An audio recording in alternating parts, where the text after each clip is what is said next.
Hello বন্ধুরা, কি অবস্থা সবার? আশা করি সবাই অনেক ভালো আছেন এবং সুস্থ আছেন। তো আজকে আমি আপনাদের জন্য আরেকটা ভিডিও নিয়ে চলে আসলাম।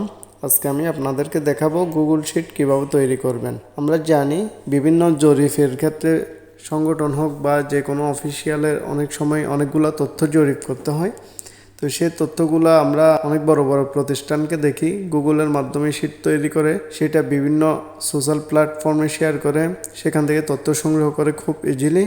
তো আজকে আমি আপনাদেরকে সেই বিষয়টা দেখাবো কিভাবে নিজের মোবাইল দিয়ে গুগল শিট তৈরি করে তথ্য সংগ্রহ করবেন। এবং বিষয়টি অনেক সহজ, অনেক ইজি। আপনারা যদি একবার দেখেন তাহলে এই বিষয়টা আপনাদের মাথায় চলে আসবে। তো চলুন শুরু করা যাক। বন্ধুরা, এটার জন্য আমরা সর্বপ্রথম আমাদের মোবাইলের যে কোনো একটা ব্রাউজার যাব, গিয়ে আমরা গুগলে সার্চ করব গুগল ফর্ম। তো গুগল ফর্ম লিখেন আপনারা, লেখার পর সার্চ করলে দেখবেন এরকম একটা পেজ আসবে।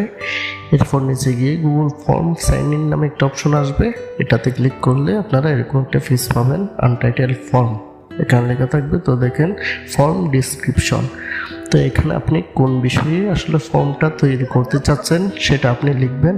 তো আমি খেলাধুলা সম্পর্কে জরিপ, তো এটা লিখলাম। এরপর আনটাইটেল কোয়েশ্চেন, তো আপনি আপনার প্রথম কোয়েশ্চেনটি লিখবেন, এখানে প্রথম প্রশ্নটি লিখবেন। তো এরপর মাল্টিপল চয়েস দিয়ে আপনি এখান থেকে সম্ভাব্য কতগুলো উত্তর দিয়ে দিবেন, ঠিক আছে। তো এখানে আপনারা সর্বপ্রথম লিখতে পারেন ঢাকা, চট্টগ্রাম। আমি আমার মতো করে লিখতেছি, আমার যেটা প্রয়োজন আপনাদের প্রয়োজন অনুযায়ী আপনারা লিখবেন। তো এরপর রিকোয়ার্ড, অর্থাৎ এই প্রশ্নটি বাধ্যতামূলক, এটা চালু করে দিবেন। এরপর দ্বিতীয় অপশনে যাবেন, আপনারা দ্বিতীয় প্রশ্ন লিখবেন আপনি কোন খেলা পছন্দ করেন। তো আমি এখানে ক্রিকেট দিলাম, ফুটবল দিলাম এবং অন্যান্য দিলাম। তো এরপর এটাও রিকোয়ার্ড, বাধ্যতামূলক। তো তৃতীয় প্রশ্নে গেলাম, ফুটবলে আপনি কোন টিম সমর্থন করেন। তো ব্রাজিল, আর্জেন্টিনা এবং অন্যান্য। আমি মাল্টিপল চয়েসে গিয়ে প্রশ্নগুলো লিখে দিচ্ছি। তো এখান থেকে অডিয়েন্সরা যে কোনো একটা সিলেক্ট করবে। তো দেওয়ার পর আপনি দেখেন এটা যদি সম্পূর্ণ হয়ে যায়, এরপর আমি আমার প্রশ্নগুলো আরেকবার চেক করে নিচ্ছি এগুলো ঠিক আছে কিনা। তো যদি সব কিছু ঠিক থাকে উপর চলে যাব, রেসপন্স নামে মাঝে যে অপশনটা আছে আমরা ওটাতে যাব। তো ওটাতে গিয়ে একদম কর্নার দেখেন ক্রিয়েট নামে একটা অপশন আছে। এরপর এটাতে দিলে আমাদের মোবাইল যতগুলো জিমেইল লগইন আছে এগুলো আসবে। তো আমরা সিলেক্ট করব আমরা কোন জিমেইলে শিট তৈরি করতে যাচ্ছি। তো দেখেন একটু লোড নেবে, লোড নেওয়ার পর দেখেন আমাদের শিটটা অলরেডি এসে গেছে। তো এখন আমরা এটা পর্যাপ্ত পরিমাণ বাড়িয়ে নিব। দেখেন এখানে উপরে আমাদের শিরোনামগুলো আছে। তো শিরোনাম অনুযায়ী আমাদের ঘরগুলো অনেক ছোট হয়ে গেছে, আমাদের রোগুলা। তো আমরা একটা বড় করে নিব, ঠিক আছে। তো একটা একটা করে আমরা ঠিক আমাদের শিরোনামের সমান করে নিচ্ছি।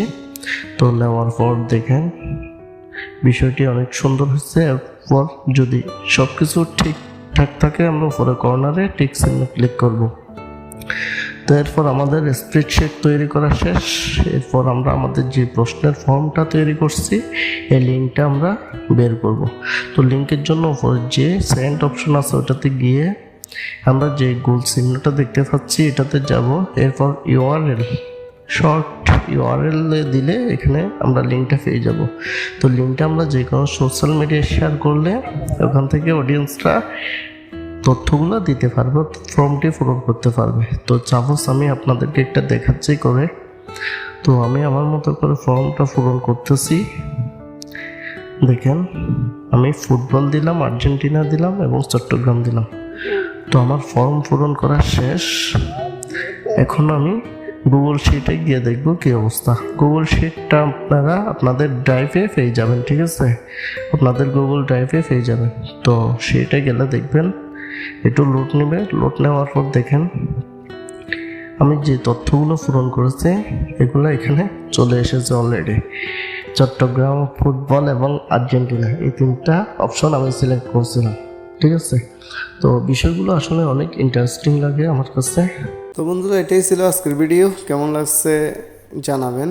যদি ভিডিওটি ভালো লাগে এবং আপনি আজকে নতুন একটা জিনিস শিখতে পারেন এই ভিডিওর মাধ্যমে, তাহলে অবশ্যই কমেন্ট করে জানার চেষ্টা করবেন। ধন্যবাদ বন্ধুরা ভিডিওটি দেখার জন্য। আল্লাহ হাফেজ।